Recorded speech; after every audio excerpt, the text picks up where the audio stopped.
الأهلي والوداد الرياضي البيضاوي المغربي في إياب نهائي دوري أبطال أفريقيا. السلام عليكم ورحمة الله وبركاته، أهلا وسهلا بكم في حلقة جديدة. لو أنت لسه جديد معانا في القناة ما تنساش تشترك، وكمان أيضا تفعل زر الجرس علشان يوصلك كل جديد أول بأول في الملخص الكروي.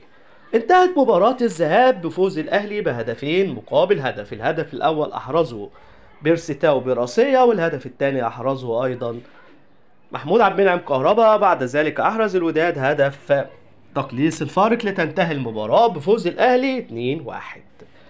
لقاء صعب في مباراة الإياب في كازابلانكا، ملعب قوي جدا وجماهير قوية جدا جدا، ولكن الأهلي قادر على الفوز وتحقيق لقب ال11.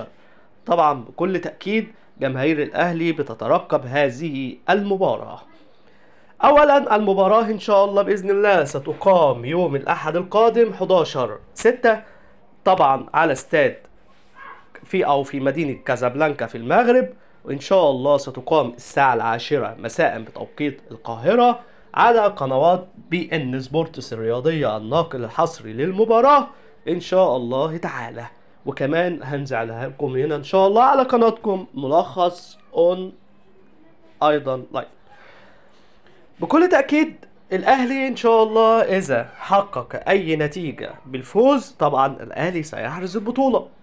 طيب إذا انتهت أيضا المباراة بالتعادل سواء إيجابيا أو سلبيا الأهلي سيفوز بكل تأكيد.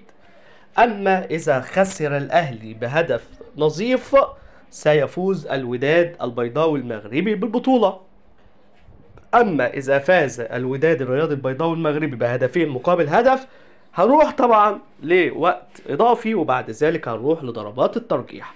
اما اذا انتهت بفارق هدفين لصالح الوداد الرياضي البيضاوي المغربي ايضا سيفوز الوداد بالبطولة وسيتأهل الى كأس العالم للأندية. احتمالات صعبة ومعقدة جدا، ولكن الاهلي مع موعد، والاهلي دايما هو نادي الاوقات الصعبة، وجماهيره بكل تأكيد واثقة في اللعيبة.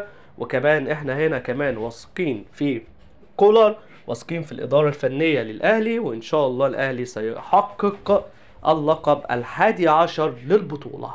كمان ما تنساش تعمل لنا لايك للفيديو ده علشان يوصلك كل جديد أول بأول، وإن شاء الله بإذن الله تعالى الأهلي هيفوز. اكتب لنا كومنت برأيك.